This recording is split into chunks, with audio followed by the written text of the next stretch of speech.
Cost of living will remain a key issue ahead of next month's budget. Last night, one of the most prominent measures to ease the pressure on household budgets came off with the end to the temporary reduction of the fuel excise. As the full petrol tax resumes, the ACCC has put station operators on notice, warning they'll come down hard on those looking to gouge customers by unfairly raising prices. Right now, according to the NRMA, the average cost for a litre of unleaded petrol in Australia is $1.81. That's down from a peak well over $2 in June. So with the excise relief gone, but the focus still very much on cost of living pressures, I spoke a short time ago with the independent member for Fowler, Dai Le. Independent member for Fowler, Dai Le, thanks for your time. The fuel excise cut has now been removed. Are you obviously disappointed with that result? Look, I am concerned more than anything that the families, a lot of Australian families will be feeling the impact of this in coming weeks, especially for families in Fowler, in my electorate of Fowler and Southwest and Western Sydney, where people are still driving cars. Families are owning 2 to 3 cars. They will be feeling it, going to the pump and feeling that, and I think they'll be feeling the pinch of that.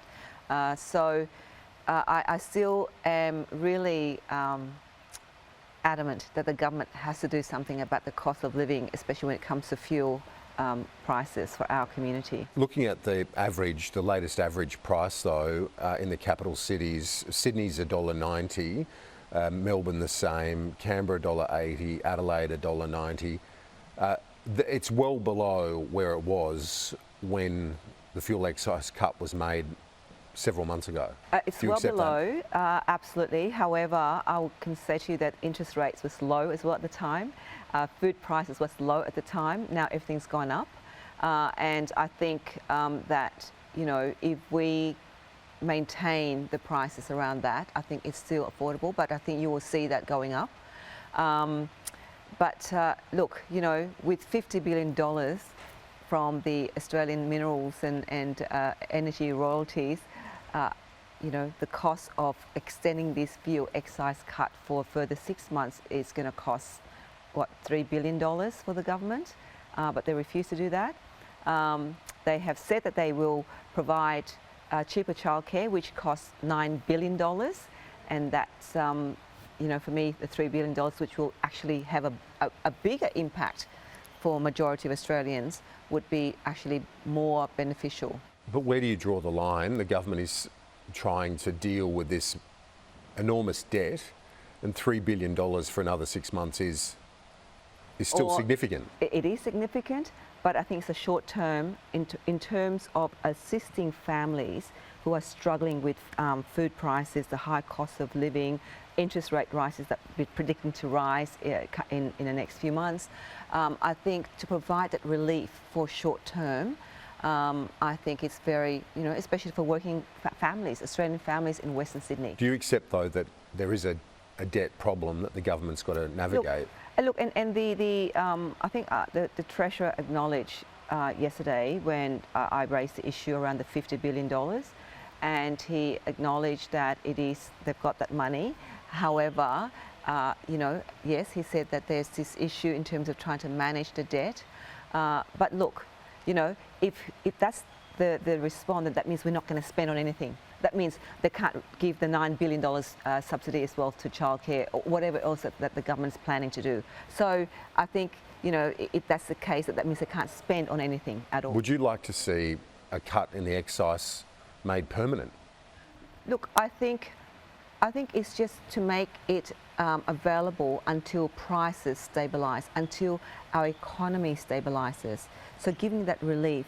I mean, I'm asking for people who are struggling in Western Sydney and in Western Sydney, like the seat of Fowler. Maybe other electorates aren't suffering too much in terms of petrol prices, but in my electorate, they will be. Are you reassured by the fact that the Treasurer has got the competition watchdog keeping an eye on petrol retailers so that there's not some overnight increase? It should not be an overnight increase. It should be a number of weeks before we start to see it at the Bowser. Look, it's good to hear that the ACCC and I think NRMA, but ACCC in particular, are going to be watching the price increase, and I hope that we will see how that's going to impact, and hopefully the bouncers aren't, those petrol stations aren't going to push up the prices. Dai Le, on the National Anti-Corruption Commission, will it attract your support the way it's drafted right now? Look, I support the Integrity Commission bill, the one that Helen Haynes has put forward, and it was driven by the former independent Cathy McGowan, and I think it's great to have that bill. Of course, we're still going to wait for the submissions that are going to be coming through, as well as the committee.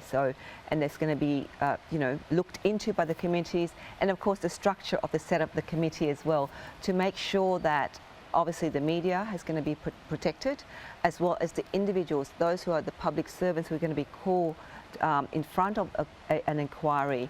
How are they going to be protected, and that they're not going to be personally impacted? So there are a lot of things that I'm going to wait to see the details of how that's going to be set up, and the submissions that that's going to be called for, and we're going to be reading. There are 400 pages of the bill that we have to still read through.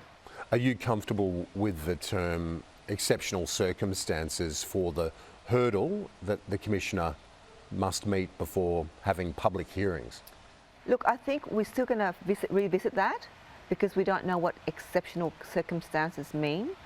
In terms of the public hearing, I want to make sure that it is not going to be have an adversarial effect on innocent people who's going to be called in to give evidence. So again, the devil's in the details. So I've got to wait and see the submissions, what the committee is going to be, how it's going to be set up, and then, yeah. Are you inclined to support more public hearings, or would you like less?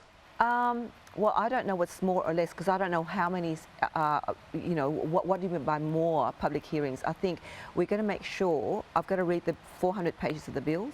I've got to see what the submissions from the stakeholders who's going to be involved in setting this up, and the committees. So until all of that's going to be settled, really, then we'll decide. Make a judgment. Yes. Independent member for Fowler, Dai Le, thanks for your time. I appreciate it. Thanks, Kieran.